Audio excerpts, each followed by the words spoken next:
Welcome back to Open Line. Talking about gun shows at the Nashville Fairgrounds. We have with us Lee Harris, Tennessee Senate Majority Leader, Democrat from Memphis, and John Harris, President of Tennessee Firearms Association. Several calls. Let's go to Jerry. Hello, Jerry. Jerry, are you there? Yes, I'm here. Go right ahead. Hey, I'm a gun holder myself, and I go to gun shows all the time, and just because you've got...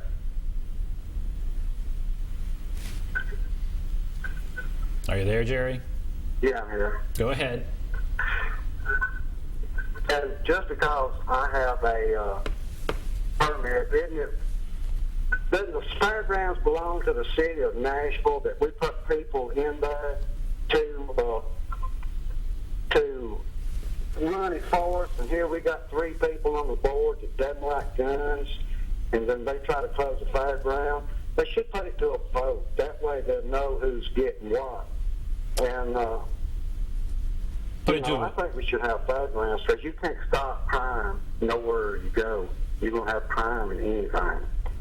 Okay, so you're opposed to what the board did. All right, thank you. Thank you, Jerry. Let's go to Bob. Hello, Bob. Hello. I think it's a good program. One thing, it might be because the price is too high. And the other thing, there's a problem these days with they call ghost guns. You know, you get parts for, well, it's not saying nothing, you make constructs. But anyway, thank you. All right, I'm going to just keep moving on here. Let's go to Jesse. Hello, Jesse.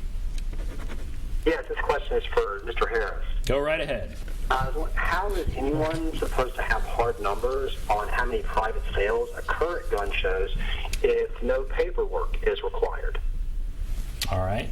Thank you for that question. What about that? That was a factor that the federal government actually got to determine, you know, when they decided that there is just not enough volume of these casual sales in the big scheme of things to require federal regulation. So they've allowed this exception to exist for what is almost 50 years now. And it's really been, I mean, it's like asking me, you know, how do we quantify the number of people that have been mowing yards? Who cares? I mean, they're happening, they've been happening for 50 years. Whether the guns get transferred to a casual sale, or they're bought legitimately, or they're stolen, guns end up being used in crimes. So unless you're ready to go to the point of saying, we're going to ban the existence of guns in this country, I think your only other option legitimately as a state or as a local government is like Senator Harris and we spoke earlier, is to potentially look at the crimes being imposed, the penalties being imposed on the people committing the crime of violence. He's also saying, though, that it's tough to get good information. Part of the argument is there's not good information. We can't cite enough instances. What was somewhat unusual about this is there were 3 cases cited, but then there's also the argument, well, there's not enough information.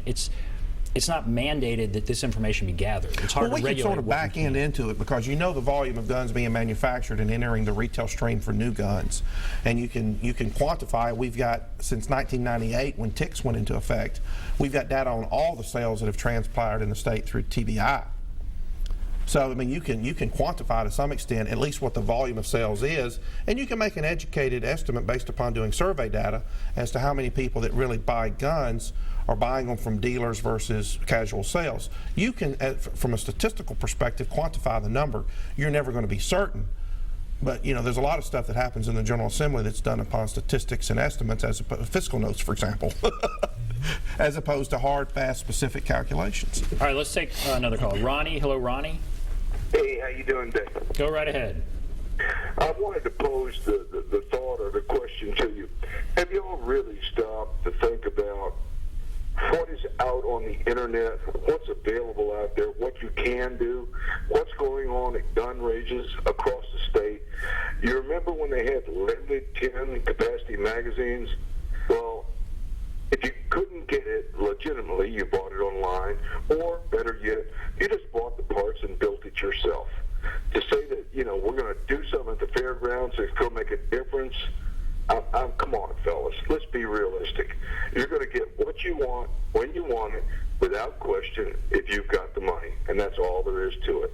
This talk about the fairground is really kind of silly.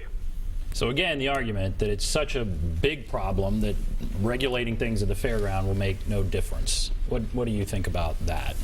I think what we do matters. I think what public officials do matters, and I think you can make an impact. I mean, obviously there are going to be some people who are pretty determined to get access to all sorts of things, from narcotics to guns to deadly weapons of all sorts, and they may not be stopped from time to time. But the vast majority of folks, live within parameters, and I think that government can drive some of what happens out there. And so, no, there's no doubt about it. I mean, I wish we were talking about something bigger, something that made a more dramatic impact. For example, we should be talking about weapons that are used for mass destruction, to kill multiple people in one setting. And we should talk about ways to limit their use, ways to outright ban them, because the right to bear arms is not the right to bear every arm all the time, anywhere.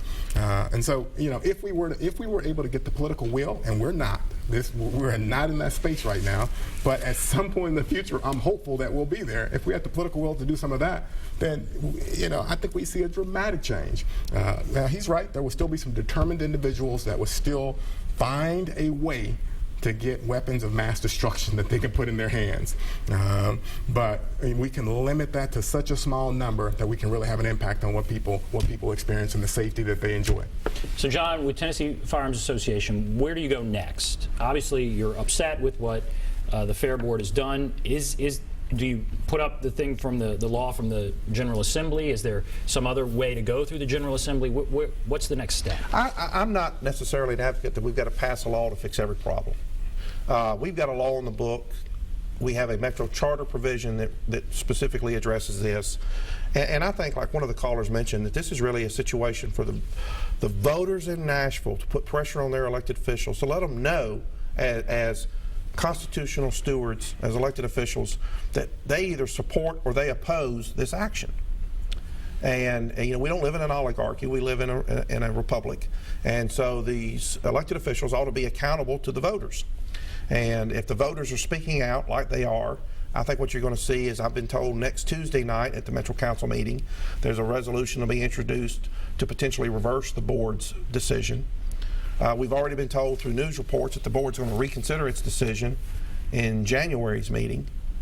And then I think this is certainly going to end up, if they don't do that quickly, in the court system, because Buck Dozier, who's on the board, Fair Board, has testified already that I think $280,000 is estimated loss of revenue to the city just from the rental of the property, set aside the parking and the concessions. All right, we have to take a break. We'll come back right after this.